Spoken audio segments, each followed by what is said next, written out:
Hi, this is Paula Scaffidi from Fiberella.com with an out-of-pocket summertime wallet project. Over on brewerinspires.com, in my corresponding blog post, I promised a little video on how to custom color cheesecloth. The results are so colorful and beautiful, and it's really quite simple. You'll only need a few tools and supplies. Gloves come in handy, plastic tray or containers. I happen to have an old porcelain tray here. Water spray bottle, Sukaniko inks from Imagine Crafts. Eyedroppers. The inks are quite potent and you just need a few drops. Daubers or small sponges. You'll see the advantage of daubers in the upcoming little video.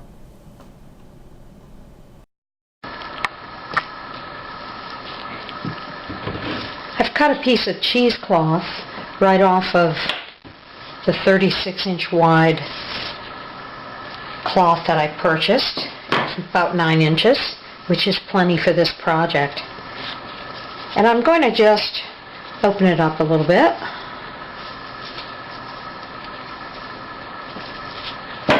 Don't want to be too neat about this.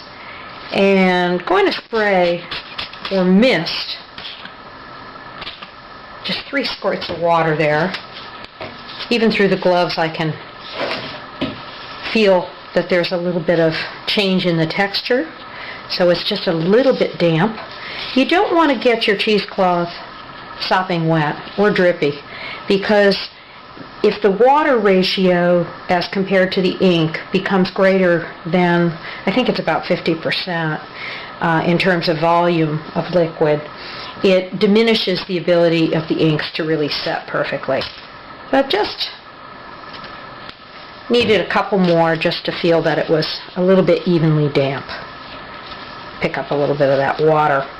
I've got some eyedroppers here, and I'm going to go ahead and just put couple of drops on my tray, and I can come back and get a little more if I need it. I chose to put yellow in here today because yellow is such a good blending color between warm and cool colors, and since I wanted the green and the pink, I thought that would be fun. So there we go. And I've got here some little sponges that are called daubers. I really like these. I think it's okay to get just a touch more water here.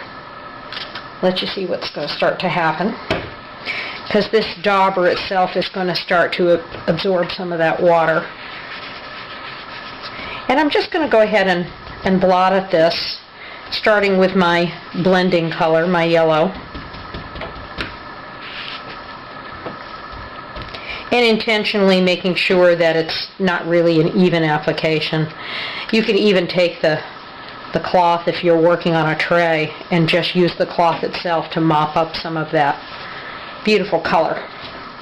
I love my Sukaniko inks because they're fun and they're fast and they're colorful, and you honestly can be done with this little project in 5 minutes or less. Heat set it quickly after it's dry. Heat set it with a dry iron. And have something exactly colored the way you'd like to have it for your project. So just a little bit of color here and there. And I'm going to just wad that together a minute and encourage those colors to blend.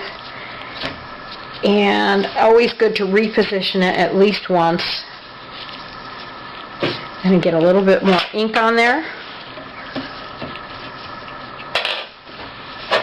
Use up everything I had here, and to encourage that spreading of that color just a tiny bit more, I think I'm going to go with, you'll feel it when you see the colors start to move into each other. But I needed a little bit more of a volume, and I want that rose color to dominate anyway.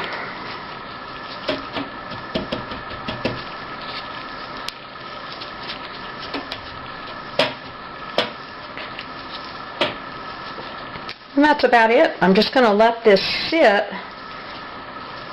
slightly damp like that. Let the colors finish doing the blending on their own. And then after it is dry, and if I want to dry this, clean my tray up, I'll just put it in an old plastic container here, let it air dry. And when it's completely dry, I'm going to stand up my hot iron and kind of towel back and forth with that cheesecloth on the sole plate of the iron to heat set it. That's it. Custom color your cheesecloth. When you color couch cords, you're actually changing the color of them. Depending upon the thread color you overlay on top of the cord and the spacing, in other words, how much of the original cord color shows in proportion with how much thread color you're laying down, you alter that cord color. You can use the same color thread and different openings, different amounts of the cord showing, to produce a different effect. It's a lot of fun once you get going coloring your cords. To adjust your machine settings, typically you want a stitch that's going to straddle the cord and not pierce it. And the stitch length is what you're opening and closing to adjust how much of the cord color you're seeing through to. Look for a separate video link on my site with a little Bernina emulator demo. On my machine, stitch pattern 702 is a hem stitch or ladder stitch. That's a fun one for color couching cords. Just because your machine may be 9mm stitch capable in its width, doesn't mean you can't use 5mm wide presser feet. The presser foot I'm using happens to be a pin tuck foot number 31. I selected that one because it happened to fit my cords very nicely. I've also adjusted the presser foot pressure. I've lightened it from the default setting of 50, loosening it a bit, not so much because the base fabric and stabilizer is thick, but because at times I'm going to want to jump off the rails. More about that in a bit. If your machine allows you to indicate what throat plate you have in, always do that. It could save you from having a needle accidentally hit a throat plate when you change stitch patterns and forget which plate you have in. Use those securities that are built in. And adjust the settings for success with your particular cord. In this case, I happen to be using the 46C foot. That's a fun foot that has been designed for pin tuck, has 5 tunnels in it, and space in between for decorative stitch between pin tucks. It's also ideal for color couching cords. This stitch from the quilting menu, number 1363, is a little more decorative than a plain zigzag. I really like that up and down on the 2 sides that add a little more thread color to the surface. Here's that ladder stitch or hem stitch again, only this time I'm using the 46C foot. This is a fun stitch because you end up overlaying thread back and forth along those sides. The thread is doubled and tripled up, so you get a lot of thread color impact in the way you cover the cords. So let's take a look at color couching and color erasing with some video.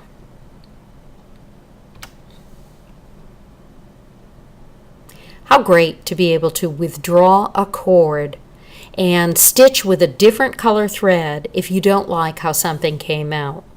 Believe me, you're never going to want to try to pick stitches out of cheesecloth. Even from the underside of this, it's quite difficult. So here's a fun technique for more color fun. I'm getting ready to put another cord in and wanted to show you an easy way to get your cord started with the number 46C foot.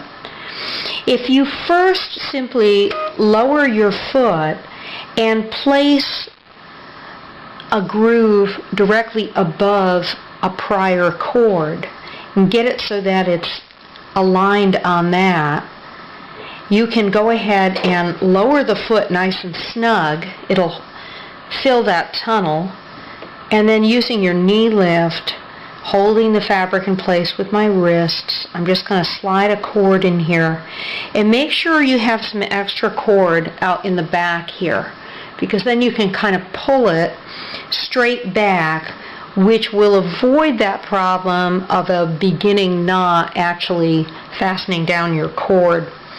Okay, I'm back to the start of my particular stitch sequence, and I'm going to go ahead and let that knot form. And you know, it's really easy and fun to just not even use the foot pedal. Make sure your machine speed is set a little under half, and that you have plenty of loose cord in front here, and it practically steers itself. If there's a strong curve, I usually use the corner to just do a little bit of turning, but you can see it's turning on its own. Might want to slow it down a little bit, especially as you get toward the end. I'm watching to make sure I don't have any extra threads that are going to get caught.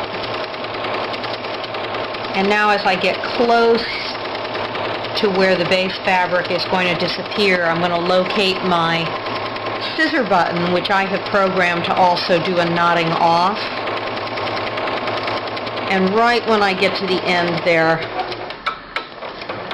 we go. So I'm going to knot off and cut all in at once. And you can see I had that excess cord in back.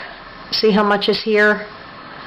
And it's nice and loose though, so you should be able to just pull that cord until that cord has about a ½ inch to spare, and then take your scissors and trim the other end. And that way, when you do want to color erase, you can just give a tug to any cord and stitch again, keeping an eye on whether the coloration you're using is going to pick up on the color for your linen. Enjoy! In this example, I was sewing using the Bernina accessory foot number 21.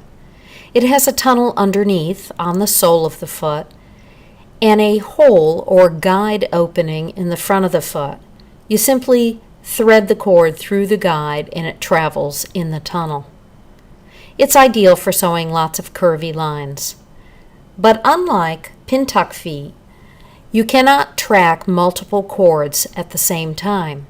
I think you can see the slightly more random appearance, enjoyable fun that using the 21 foot offers. When using the pin tuck feet, you're probably going to want to learn how to jump the rails. I'll be showing you that in just a moment. Just one more glimpse of how beautiful the colors are when you peer into them up close. Enjoy coloring along the way. I've been sewing on a cord parallel to a prior one, and as I'm coming along, I had just a nice amount of space to make it through evenly in this area. Well, I suppose I could continue along and run parallel to this cord or to this one, but that's going to leave me with a space so small I'm not going to be able to get a pivot in there. So what I've decided to do is just drive off the rails on this foot and just aim to this, placing it in the middle place where it's going to fill up the space a little bit better. So as I'm continuing to sew along here, I'm going to feel the foot start to glide off of those tunnels.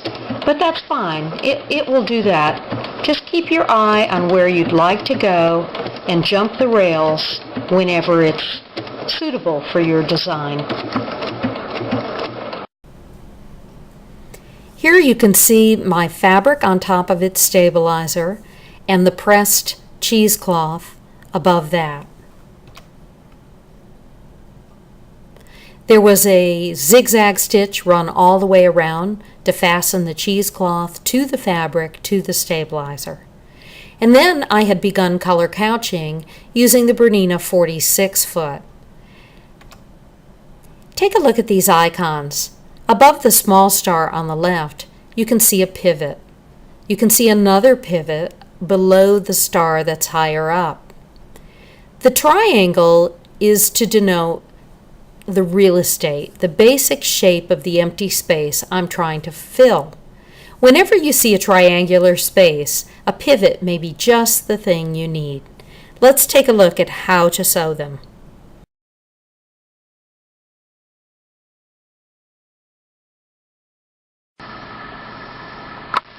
I'm just getting ready to pivot, filling in one of those small V shapes. Start the cord as you would any other cord, beginning with that little bit of excess cord, and sew along needle down position until you get to a place where your cord, not your needle, but your cord is about centered and the gap from one side to the other is becoming the same size as your prior gaps or slightly smaller. I like to stop with the needle swing over to the right hand side of the cord. It doesn't matter if I'm at the end of a stitch sequence. Just when I get to the right distance in and the needle is over to the right. Now when you pivot, it's going to feel a little bit strange because that cord is just about going to come right back on top of itself. You don't really want to get it into that center tunnel immediately, but after a couple of stitches. And this stitch sequence may have me stitching behind and in front. Who knows where it's going to go next, but after a couple of stitches it becomes a little easier to get that cord nested right in that center groove again. And then as you begin to stitch, just keep your eye that that cord is lining up with the tunnel and aim to get the next tunnel over either onto the prior cord or simply to just place this cord in the center of the remaining space.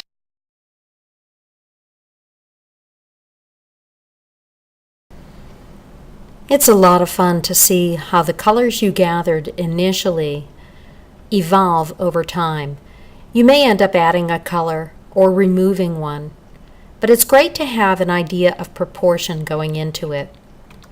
I imagined from the start that I would allow the warm red colors to dominate in this particular example, and I was able to achieve that, restraining the use of green as just a bit of complement here and there. It's also a lot of fun to go back with the same colors and choose to use them in a different ratio. Imagine these same colors, primarily the greens, with just a little bit of warm color added in. Be sure to visit my blog post at brewerinspires.com. You can search for Fiberella to find this and other posts. It will help to fill in the blanks you may have in terms of how to assemble the summertime wallet project. These are some lovely different colors of snaps: antique brass, antique silver, copper, and smoke. The steps and tips are included in the PDF pattern, a download off my website. A few art tips I'll leave you with. You don't need to know in advance what your work will look like when it's done. In fact, I find it to be more fun when there's some surprise. Have fun exploring color along the way. It's joyful. Use a focused memory to serve as a color guide to help you to convey a certain feeling derived from a memory. It truly doesn't matter if anyone else gets it or not. Just have a great time. Enjoy the coloring and the stitching. Put that into your work. It's truly enough. Done is always better. I love to shape my little surface design experiments into something useful, any kind of mini project. They make great gifts, and it gives you a sense of closure. And your surface design always looks more beautiful in a completed art object. So you can use just favorite parts of your experiments as special embellishment fabric or an entire piece. When you print your PDF pattern off my site, be sure that you have your printer set for 100%. And there is a little 1-inch square on that pattern that you can double check and measure, making sure that your printout is close to that 1-inch size. Then it will fit nicely into your pocket of your jeans, and it will also hold the essentials: driver's license, credit cards, a few bills, so you can take your shoes off and go for a walk and enjoy some summertime out of pocket. Stop back for other free views on the Fiberella site. This is a glimpse from the post Ribbons of Color. If you go to fiberella.com, you can find a directory to take you to the brewer posts as well as to these free views. Lots of different little topics I find myself interested in creating and sharing. Enjoy.